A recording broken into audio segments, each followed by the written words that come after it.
This essay, Notes on Deconstructing the Popular, is written by Stuart Hall, and this essay was published in 1981. Now we are going to study that what does Stuart Hall mean by this term deconstructing, and what does the title suggest to us. This term deconstruct means to dismantle, to dissect, and the title implies that the notion popular will be critically examined and the commonplace ideas regarding the meaning of the word popular will be changed. Hall gives a historical account of the development of British popular culture with reference to the social tensions in the late 19th and early 20th centuries in order to show how these tensions shaped popular culture and what consequences does it bring forth. Key concepts in Hall's essay are acceptance, resistance, containment, dominant, subordinate, power, transformation, cultural domination, cultural implantations, struggle, hegemony, and masses. He has used these terms in different connotations throughout this essay. Hall examines different meaning of this concept popular. There are two famous definitions of popular, but Hall rejected both the definitions. He found some faults in those definitions and he settled for the third definition. The first definition is manipulative aspect of commercial popular culture. According to this definition, popular is the one of wide circulation and commerciality. It deals with what people consume.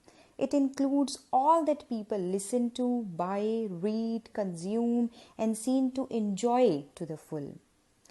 Hall rejected this on the basis that it portrays working class people as passive consumers or cultural dopes who take everything that is offered.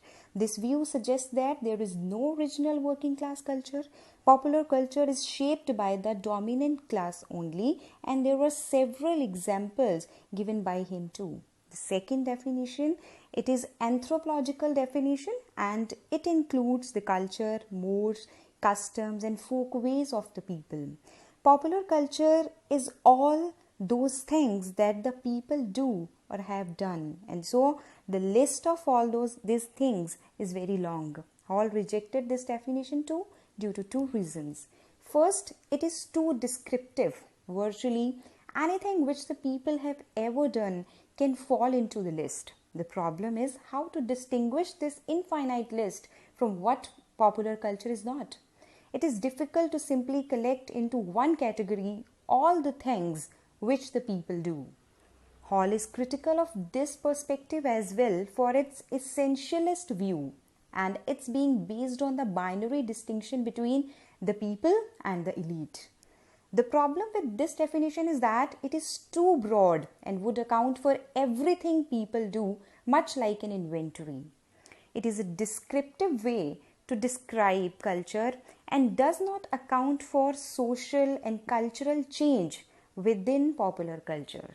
So this is too broad a definition. Stuart Hall offers another definition which stresses its dynamic nature and constant tension and struggle. Hall understands popular culture as an ongoing process, similar to the concept of hegemony given by Gramsci. In this, relations of control and subordinations are constantly shifting, and certain cultural forms gain and lose support. This definition looks in any particular period at those forms and activities which have their roots in the social and material conditions of particular classes, which have been embodied in popular tradition and practices. In this sense, it retains what is valuable in the descriptive tradition and leaves everything else.